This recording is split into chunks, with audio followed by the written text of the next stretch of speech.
Muchas gracias, Miguel, Ana. Muchas gracias, Despertando Mentes España, por invitarme a participar en este gran evento y darme la oportunidad de formar parte de este espacio maravilloso que gracias a su panel de expertos y profesionales se ha convertido ya durante este fin de semana en un despertador de conciencias, de mentes y también de corazones. Yo quiero hablaros durante estos minutos de comunicación, de cómo nos relacionamos con el otro y de cómo a veces esa comunicación se vuelve difícil cuando queremos tratar algún asunto, sobre todo embarazoso, expresar una decisión delicada o incluso cuando queremos decir algo que sabemos que puede resultar doloroso para la otra persona. Quiero hablaros de conversaciones difíciles y quiero mostraros cómo cuando nos detenemos, cuando bajamos las revoluciones de nuestra vida diaria, cuando ponemos conciencia y hablamos desde el corazón, esas conversaciones difíciles se suavizan y se vuelven más compasivas. Quiero también facilitaros algunas claves que pueden haceros más fácil y cómoda este tipo de situaciones y mostraros una sencilla y a la vez compleja herramienta que hace que las conversaciones difíciles se conviertan en conversaciones menos traumáticas, ¿sí? Seguro que todos y todas os habéis encontrado situaciones en vuestra vida en las que queréis y necesitáis decir algo importante a otra persona y no sabéis muy bien cómo hacerlo. Cómo decirle a tu jefe que no quieres echar más horas extras. Cómo realizar una opinión desfavorable ante un mal servicio en un restaurante, en un hotel, ¿sí? Cómo pedir una subida de sueldo. Cómo poner límites en tu relación de pareja, o cómo discrepar con tu madre o con tu padre, cómo decirle no a ese hijo adolescente. Son solo algunos ejemplos, ¿verdad? Esta dificultad nos lleva a evitar ese tipo de conversaciones por norma general, a dejarla para otro momento. Y en ocasiones incluso tenemos ahí la esperanza de que esto se resuelva por sí solo. Y claro, todos sabemos por propia experiencia que esto no suele pasar. Lo que sí suele ocurrir es que al no tener este tipo de conversaciones en el momento oportuno, la relación puede enturbiarse. Y quizás ya luego cuando queramos tener esa conversación ya sea tarde o cuanto menos se torne más difícil.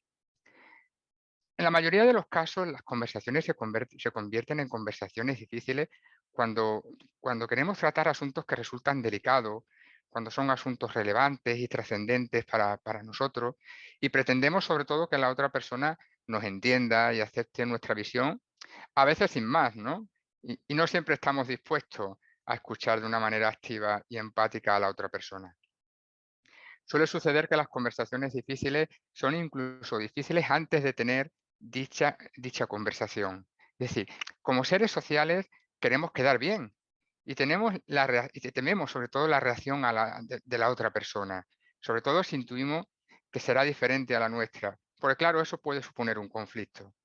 Y generalmente las personas no estamos preparadas, no sabemos movernos en los conflictos, no nos han educado en la gestión de los conflictos.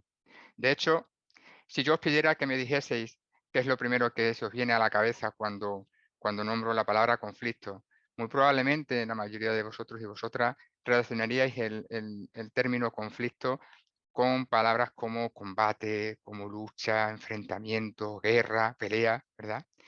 Y claro, si nuestra mente asocia conversación difícil con conflicto, con pelea, con guerra, ¿quién va a querer mantener una conversación de este tipo? Sin embargo, conflicto también significa oposición, significa desacuerdo entre personas, significa tener una opinión diferente. Y hay muchas maneras de poder expresar lo que siento y lo que quiero sin que, como popularmente se dice, sin que la sangre llegue al río. Una de esas fórmulas que nos permite mantener conversaciones difíciles con un cierto éxito, es la que Marshall Rosenberg nos brinda desde la comunicación no violenta, también conocida como comunicación compasiva. La comunicación compasiva es un enfoque con dos ideas muy claras. Por una parte, poner conciencia y corazón en mí y en el otro a la hora de mantener ese tipo de conversaciones. Esto requiere, cuanto menos, pararse, detenerse, a analizar bien qué es lo que ha ocurrido, a escuchar activa, de una manera activa, tanto interna como externa, escucharme a mí, pero también escuchar al otro. Necesita empatía, ¿sí? Y en una segunda parte, renunciar al poder de la razón, al querer llevar la razón porque sí, renunciar a la agresividad, a la violencia, al daño, al dolor, ¿no? Porque aunque pensemos que muchas veces nuestra manera de expresar nuestras ideas no es nada violenta, no quita que nuestras palabras no puedan provocar dolor y sufrimiento en el otro. La comunicación compasiva es una herramienta que nos guía precisamente para expresarnos con claridad y con honestidad, con plena conciencia de lo que percibimos, de lo que sentimos, también de lo que necesitamos y de lo que queremos, prestando una especial atención y respetuosa y empática a la otra persona. Es una manera de comunicarnos desde el corazón. Bajo este enfoque quiero enseñaros sobre todo las claves de esta poderosa herramienta, que estoy seguro que va a cambiar vuestra manera de comunicaros a partir de ahora. Os voy a pedir que cojáis una hoja de papel y la dividáis en 4 columnas, donde vamos a apuntar cada uno de los elementos de la comunicación no violenta. Y vamos a escribir los puntos fuertes de esa conversación difícil que tenéis pendiente. Para ello yo voy a utilizar básicamente 2 ejemplos con los que vamos a trabajar, ¿vale? Para que supongan mayor claridad de lo que estamos haciendo.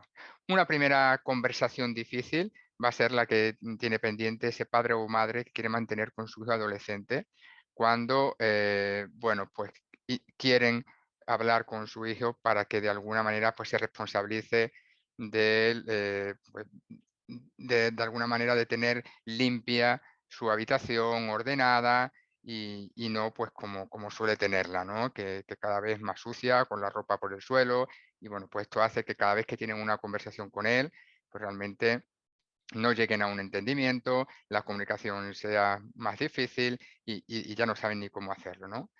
El segundo ejemplo lo vamos a centrar en una empresa, una reunión de trabajo, un jefe de equipo cansado ya de llamar la atención a uno de los compañeros porque no cesa de hablar y de interrumpir constantemente cuando alguien está hablando, sobre todo cuando él está explicando, pero tampoco respeta los turnos de palabra y es una situación que está afectando al resto del equipo y al clima de trabajo ya, ¿vale? Bien, partiendo de estas dos premisas, de estos dos grandes retos que nos ponemos como ejemplo, os diré que los componentes de la comunicación no violenta, estos 4 pasos que vamos a ver, son los siguientes. El primero de ellos habla de la observación, es decir, qué acciones concretas observamos, qué hechos son los que han sucedido. Se trata de separar los hechos de la evaluación, lo objetivo del juicio. Necesitamos observar con claridad aquello que estamos viendo y escuchando y que afecta a nuestra sensación de bienestar, sin mezclarlo con el juicio. ¿Bien? Cuando mezclamos la observación y el juicio, disminuye las probabilidades de que a los demás les llegue el mensaje que queremos transmitir. Por eso, cuando pasa mucho tiempo desde el momento en el que sucede hasta que tenemos luego la conversación, realmente se hace más difícil porque el recordar esos hechos, pues bueno, se olvidan muchas de esas situaciones, ¿no? El segundo de los componentes nos habla del sentimiento, es decir, lo que nosotros sentimos cuando vemos y escuchamos a esas personas hacer eso que hemos descrito anteriormente. Este segundo componente resulta más difícil de lo que podemos pensar en muchas ocasiones, porque tampoco estamos muy acostumbrados a ponerle palabras a lo que sentimos. Y para ello es necesario pararnos, y pararnos a escuchar y a escucharnos a nosotros mismos, poder de alguna forma reconocer qué es lo que estamos sintiendo y ponerle nombre. El tercero de los componentes se refiere a expresar una necesidad en relación a eso que sentimos y en relación a eso que está ocurriendo. Y poder responsabilizarnos también de nuestras propias necesidades no satisfechas. A la mayoría tampoco nos han enseñado a pensar en términos de necesidades. Y si estamos más acostumbrados a pensar en qué es lo que hacen mal los demás, ¿no? Y por tanto, de alguna forma, a culpar al otro de lo que me pasa. Y por último, el cuarto de los componentes nos habla precisamente de la petición, es decir, qué acciones concretas son las que vamos a pedir a la otra persona con el fin de lograr ese bienestar deseado. Bien, teniendo en cuenta estos 4 componentes de los que hemos hablado de alguna forma teniendo en cuenta también esos 2 ejemplos que hemos comentado, pues quedaría, digamos que de alguna forma así, ¿no? Esa madre o ese padre, cuando se dispusiera a hablar con su hijo, tendrían de alguna forma que orientar la conversación difícil en estos términos. Pedro, Pedro, vamos a llamarle así al hijo, Pedro, cuando veo que hay ropa tirada por el suelo y suciedad en tu habitación, esto sería un hecho concreto, ¿vale? Me siento apenada y enfadada. Segundo elemento, entramos en la parte del sentimiento, porque necesito que me ayudes a mantener limpia la casa. Tercero de los componentes, hablamos de la necesidad. Necesito que me ayudes a mantener limpia la casa. Y finalizamos con una petición. ¿Qué te parecería recoger la ropa sucia cuando vuelvas de clase y fregar la habitación en el fin de semana? ¿Vale? De alguna forma, de una manera concreta, concisa, clara y directa, pues tenemos ahí recogidas estos cuatro componentes para que le llegue el mensaje de una manera directa, ¿no? En el segundo de los casos, ese jefe que quiere hablar con el trabajador. Cuando estoy explicando y tú estás hablando con otra persona, ¿vale? Estos son los hechos concretos, sin ningún tipo de valoración ni juicio, e interrumpes, ¿vale? Cuando estoy explicando y tú estás hablando con otra persona e interrumpes, me siento irritado.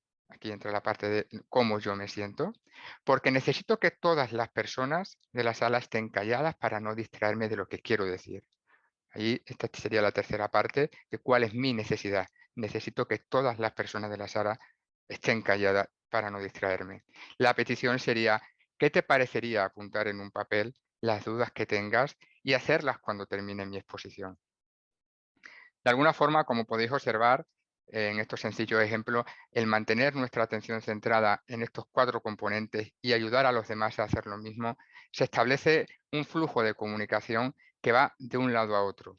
Lo que observo, lo que siento, lo que necesito y lo que pido para mi propio bienestar.